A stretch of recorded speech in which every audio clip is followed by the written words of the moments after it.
অনেক তো হলো মাটন স্টেক আর বিফ স্টেক, এবার একটু কাজের কথায় ফেরা যাক। 1 মিনিটের মধ্যে বাজেটের কি পয়েন্টসগুলো খুব সহজে বুঝে নেওয়া যাক। এবারে বাজেটের মূল লক্ষ্য তিনটে: ইকোনমিক গ্রোথ, ইনফ্রাস্ট্রাকচার ডেভেলপমেন্ট আর ফিসকাল স্টেবিলিটি। গভর্নমেন্ট এবার রেকর্ড লেভেল ক্যাপিটাল এক্সপেন্ডিচার ঘোষণা করেছে। High speed rail corridors, highways, freight corridors আর ইনল্যান্ড ওয়াটারওয়েজে বড় ইনভেস্টমেন্ট, মানে short term pain but long term gain. খুব ভালো, শুধু এরম না হলেই হলো। ইন্ডাস্ট্রিয়াল ডেভেলপমেন্টের জন্য semiconductor mission 2.0, biopharma mission, rare earth mineral development, মানে ইন্ডিয়া যাতে শুধুমাত্র কনজিউমার না থাকে, প্রডিউসারও হয়।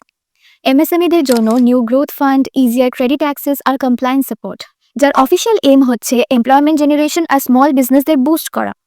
Policy ready, execution pending.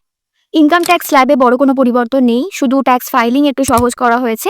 মানে তুমি আগে যা ছিলে বাজেটের পরেও তাই আছো। এবারে গভর্নমেন্ট নেশামুক্তি কেন্দ্রের কাজ একটু সহজ করে দিয়েছে। সিগারেট, টোব্যাকো আর লাক্সারি আইটেমের উপর হেভি ট্যাক্স চাপানো হয়েছে, মানে লাংসের সাথে সাথে পকেটেও আগুন। গুড নিউজ হলো হেলথ কেয়ার, এডুকেশন, স্কিল ডেভেলপমেন্টের উপর অ্যালোকেশন বেড়েছে, ক্যান্সারের ড্রাগ সস্তা হয়েছে। ওভারঅল বাজেট 2026 লং টার্ম গ্রোথের জন্য ভালো, কিন্তু তুমি যদি জিজ্ঞেস করো যে এখানে সাধারণ মানুষ বা মধ্যবিত্তরা কি পেলেন, তাহলে ওটাই যেটা আর্যভট্ট আবিষ্কার করেছিলেন।